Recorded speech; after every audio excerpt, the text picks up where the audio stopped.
بسم اللہ الرحمن الرحیم۔ سن 2 ہجری میں صوم یعنی روزے فرض ہونے کے بعد یہ ضرورت محسوس کی گئی کہ اہل مدینہ کو سحری میں جگانے کے لیے کون سا طریقہ اختیار کیا جائے۔ تاریخ کے اوراق کی گرد کو اگر جھاڑ کر دیکھا جائے تو علم ہوتا ہے کہ ایک صحابی سیدنا بلال بن رباح رضی اللہ تعالیٰ عنہ وہ پہلے شخص تھے جو روزوں کی فرضیت کے بعد مدینے کی گلیوں میں سحری کے وقت آوازیں لگا کر روحانیت کا سماع باندھ دیتے تھے اور لوگوں کو سحری کے لیے جگایا کرتے تھے۔ سیدنا بلال بن رباح رضی اللہ تعالیٰ عنہ کی یہ سنت مدینہ منورہ میں زور پکڑتی گئی اور وقت گزرنے کے ساتھ ساتھ اور بہت سے دوسرے لوگ بھی یہ خدمت انجام دینے لگے۔ ان سحری جگانے والوں کے ساتھ اکثر بچے بھی شوق میں شامل ہو جاتے اور رمضان کی سحری ایک خوشنما فیسٹیول محسوس ہونے لگتی تھی۔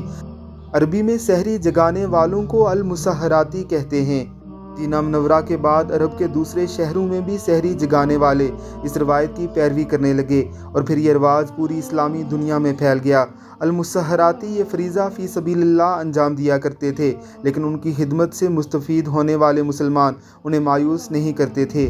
آخری روزے والے دن انہیں ہدیہ، انعام یا عیدی دیتے تھے۔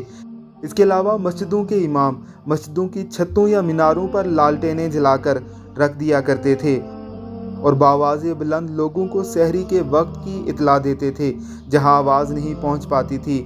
لوگ روشن لالٹینیں دیکھ کر اندازہ لگا لیتے تھے کہ سحری کا وقت ہو گیا ہے۔ الارم، گھڑیوں اور سمارٹ فونز کے اس دور میں 1000 سال کی طویل روایت پر نگہبان کچھ مقامی ہیرو ہوتے ہیں۔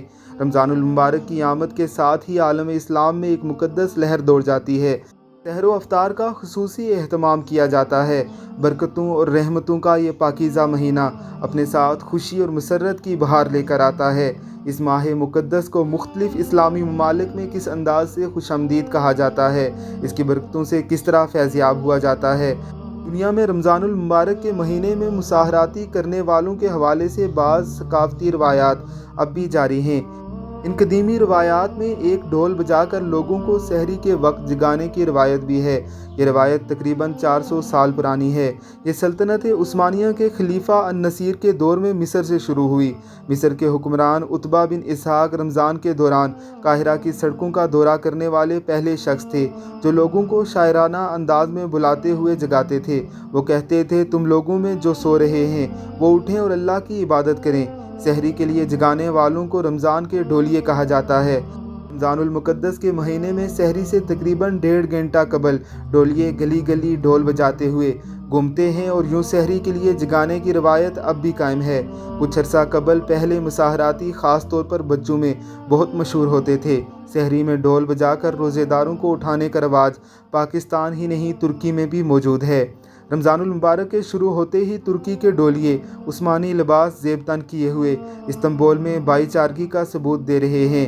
ترکی میں مسلمانوں کو سحری کے وقت جگانے کے لیے 2000 سے زائد ڈھولیے اپنا کردار ادا کرتے ہیں۔ مصر میں رمضان المبارک کے دوران فانوس یعنی لالٹین اٹھا کر گلیوں کے چکر لگاتے ہیں۔ یہ روایت 1000 برس سے زائد پرانی ہے۔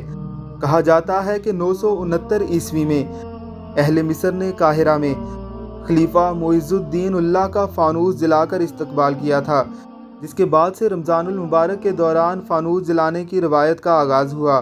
ایک اور روایت کے مطابق فاطمی خلیفہ الحاکم بامر اللہ کی یہ خواہش تھی کہ قاہرہ میں رمضان المبارک کے دوران افطاری کے بعد چراغاں کیا جائے، چنانچہ انہوں نے یہ حکم جاری کیا کہ تمام مساجد پر لالٹینیں روشن کی جائیں۔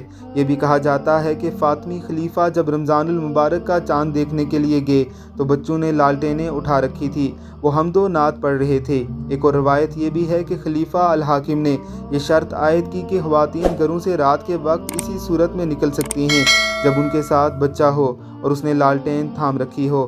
یہ حکم بھی جاری کیا گیا کہ تمام گھروں کے باہر لالٹینیں جلائی جائیں۔ اسلامی روایات کے مطابق مسلمانوں کے اولین مسحراتی یعنی منادی کرنے والے حضرت بلال حبشی تھے، جو اسلام کے پہلے مؤذن بھی تھے۔ حضور اکرم صلی اللہ علیہ وسلم نے حضرت بلال کی ذمہ داری لگائی کہ وہ اہل ایمان کو سحری کے لیے بیدار کریں۔ ان افراد کو اگرچہ کوئی باقاعدہ تنخواہ نہیں ملتی، لیکن ماہ رمضان کے اختتام پر لوگ انہیں مختلف تحائف دیتے ہیں۔ اپنی گلیوں میں گھومنے والے ان لوگوں کی خدمت ضرور کیجیے تاکہ یہ روایت زندہ رہے۔